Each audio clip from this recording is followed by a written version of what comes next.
اهلا بيك في فيديو جديد. النهارده قررت ان احنا ننزل كده في الشارع ونغير مود الاستوديو، اجواء الاستوديو، ونعمل فيديو جديد عن احلى واوحش 5 تيشيرتات في اوروبا الموسم ده. مش عارف الفيديو هيطلع ازاي بصراحه، عشان مش متعود على المشي في الشارع كده وانا بتكلم والكلام ده كله، مش متعود عليه خالص، لكن اتمنى الفيديو يطلع حلو. فيلا بينا كده نمشي مع بعض في اليوم ونتكلم في الفيديو.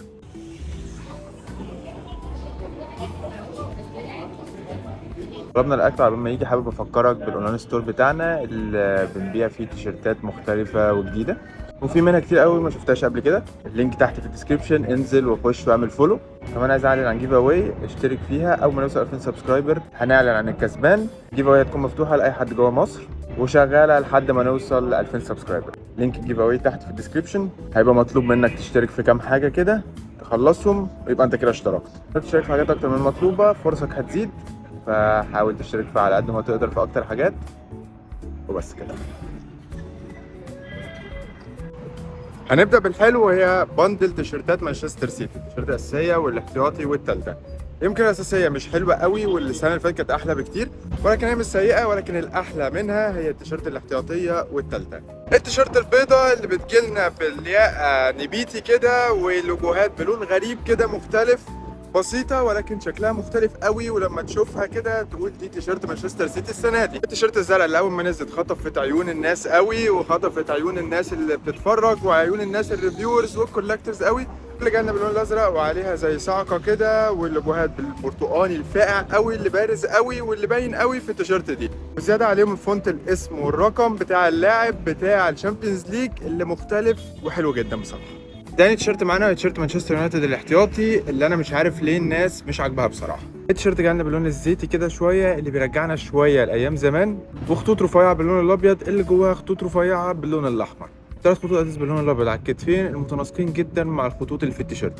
التيشيرت دي عجباني قوي وحاسسها ريترو كده، ومش عارف ليه فعلا الناس مش عاجباها. فلو انت واحد من الناس اللي مش عاجباهم تيشيرت مانشستر يونايتد الاحتياطي، انزل اكتب لي تحت في الكومنتات رايك وليه مش عاجبك.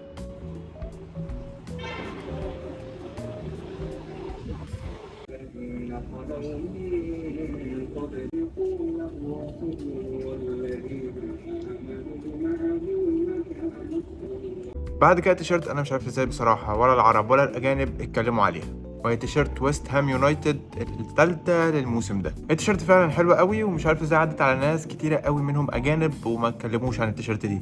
التيشيرت جاي لنا باللون الابيض الساده، الياقه واخر الكمين شبه شويه تيشيرت مانشستر سيتي السنه اللي فاتت، ولكن مش دي اللقطه قوي. لكن اللقطه هي لوجو امبرو ولوجو الفريق اللي جايين باللون الابيض كده، وطرف اللوجوهات باللون الفضي اللي مديها منظر خرافي في الملعب. التيشيرت دي فعلا مش واخده حقها. التيشيرت شيك جدا، والتيشيرت حلوه جدا، وفيها فكره مخليها مختلفه جدا عن التيشيرتات التانية. ودلوقتي يجي اهم سؤال، وهو ايه احلى تيشيرت الموسم ده؟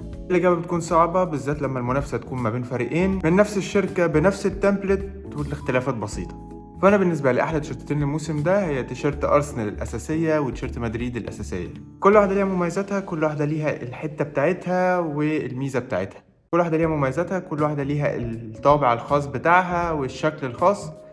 ارسنال اللون الذهبي مع الابيض مع الاحمر قصة تانية خالص، والزجزاج اللي في التيشيرت. مدريد باللون الابيض البسيطة خالص مع الكحلي والاصفر في حتة تانية. فالاتنين بالنسبة لي هما احلى تيشيرتين لموسم 23-24. جه دلوقتي وقت اوحش تيشيرتات في الموسم، ولكن يلا نروح حتة تانية ونكمل الفيديو. مساء الخير.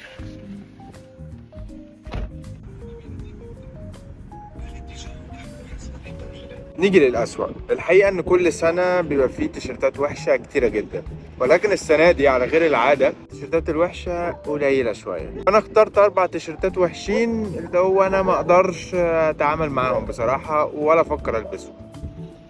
اول تيشيرت وحشه وهي تيشيرت اتلتيكو مدريد الاحتياطي. انا فاهم ان احنا بنرجع لاول تيشيرت اتعملت من اتلتيكو مدريد والكلام ده كله، ولكن تيشيرت وحشه. تيشيرت مقسومه نصين، الابيض والازرق. تيشيرت قديمه قوي وشكلها قديم قوي، وحتى مش معموله بطريقه حلوه. مش حاسسها اتلتيكو مدريد، مش حاسسها التيشيرت تتلبس في 2023 بصراحه. وتاني تيشيرت معانا هي تيشيرت ارسنال الاحتياطي اللي باللون الاصفر المفرقع قوي مع الاسود مع الازرق. مش عاجبني.